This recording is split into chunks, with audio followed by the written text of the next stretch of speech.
Assalamualaikum. Dear students, how are you? Fine. Very good. Today we will discuss angular momentum. Angular momentum. Angular momentum और linear momentum में क्या फर्क है?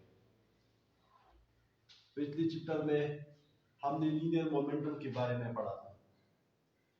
यानी the quantity of translational motion in a body is called linear momentum. जब कोई जिसम खित्ती हरकत में होता है, स्ट्रेट पाथ पे हरकत करता है, तो इसकी जो मोशन की क्वांटिटी होती है उसको हम लीनियर मोमेंटम कहते हैं. और इस लीनियर मोमेंटम को हम p से जाहिर करते हैं. p बराबर होता है mv, यानी product of mass and linear velocity is called linear momentum. Linear momentum के लिए फोर्स की जरूरत होती है. यानी जब किसी जिस्म पे फोर्स अप्लाई होता है तो क्या होता है? लीनियर मोमेंटम पैदा होती है. अब एंगुलर मोमेंटम का ताल्लुक रोटेशनल मोशन से. जब कोई जिस्म रोटेशनल मोशन में होता है तो इसकी एंगुलर पैरामीटर्स तब्दील होती है. यानी एंगुलर मोशन में या रोटेशनल मोशन में टार्क पैदा होता है जो फोर्स का एनालॉग है. इसी तरह लीनियर मोमेंटम का एनालॉग एंगुलर मोमेंटम पैदा होता है. जब कोई जिसम एंगुलर मोशन में होता है तो इसकी एंगुलर मोशन में क्वांटिटी ऑफ मोशन को हम क्या कहते हैं? Angular momentum.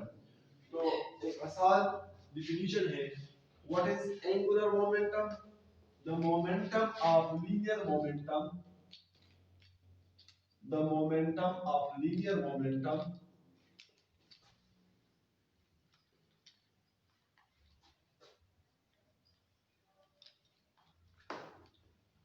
is called angular momentum. Is called angular momentum.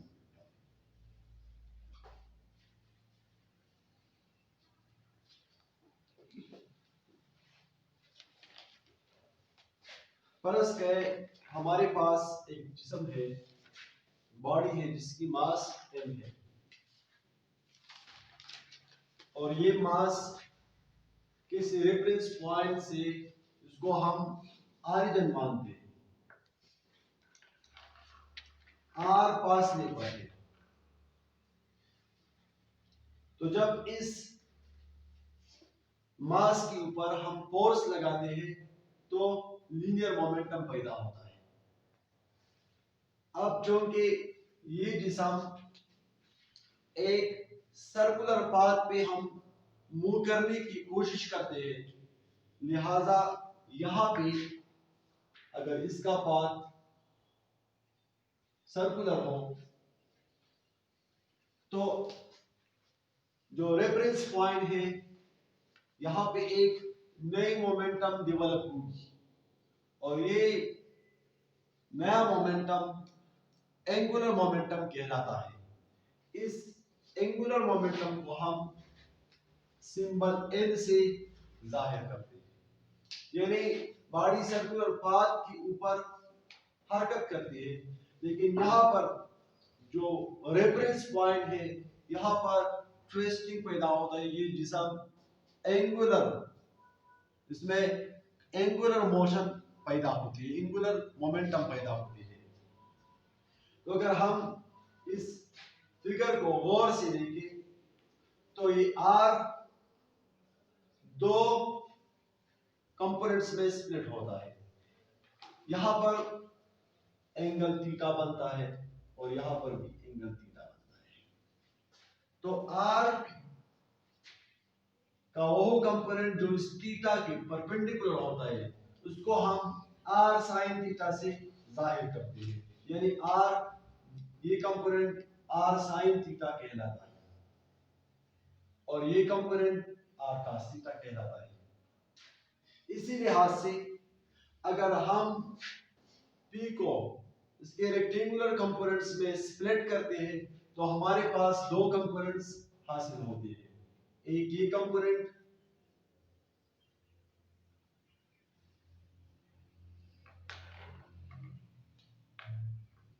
और दूसरा ये कंपोनेंट।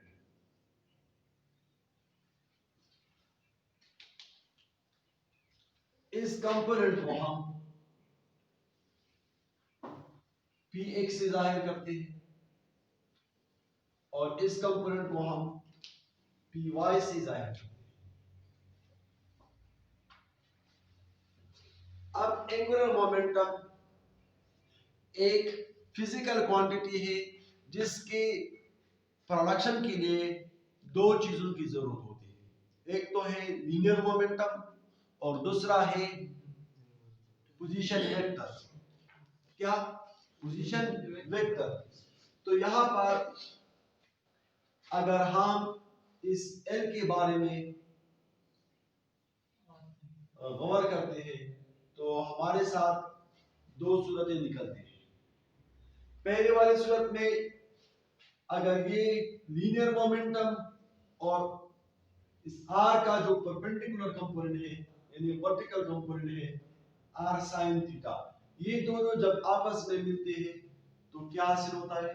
एंगुलर मोमेंटम हासिल होता है। दूसरा सूरत ये है कि अगर हम R को मुकम्मल तौर पर लेते हैं तो P का एक कंपोनेंट एंगुलर मोमेंटम की प्रोडक्शन में कंट्रीब्यूशन करता है और वही कंपोनेंट कौन सा है? Py है।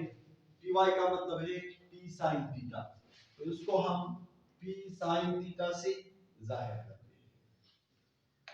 यानी एंगुलर मोमेंटम एक फिजिकल क्वांटिटी है जो मैथमेटिकली जैसे इक्वेशन फॉर्म ये बराबर होगा किस चीज का? या तो ये बराबर होगा R sin थीटा और P का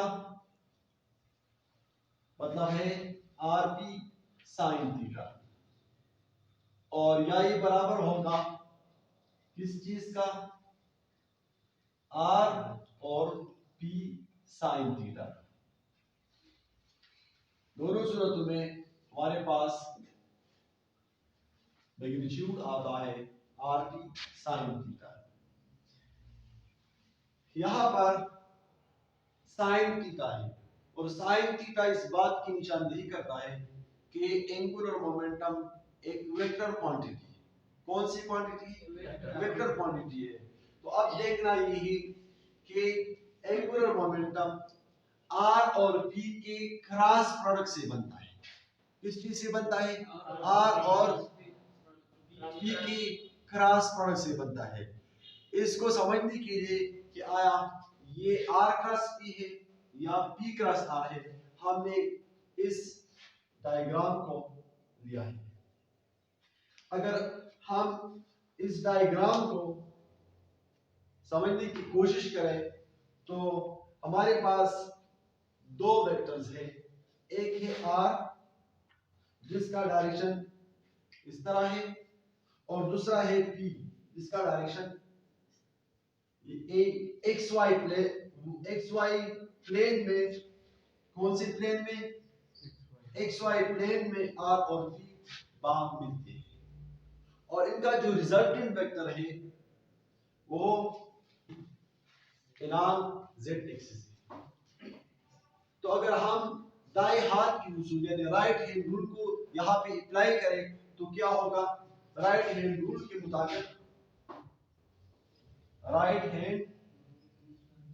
के मुताबिक क्या होगा? हम अपने दाएं हाथ को R वेक्टर के ऊपर रखते हैं और अपने उंगलियों को P की जानिब रोटेट करते हैं, तो हमारा थंब जो है जिस डायरेक्शन में होगा वही एंगुलर मोमेंटम का डायरेक्शन होगा। तो इस डायग्राम से हम इस नतीजे पर पहुंचे हैं कि एंगुलर मोमेंटम ये एक वेक्टर क्वांटिटी है और ये R और P के क्रॉस प्रोडक्ट से बनता है। तो अगर हम मैथमेटिकल डेफिनेशन करें तो एंगुलर मोमेंटम क्या होगा? The cross product of position vector and linear momentum is called angular momentum.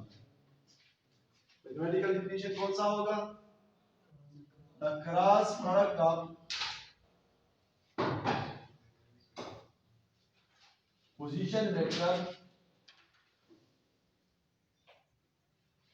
and linear momentum is called angular momentum. Angular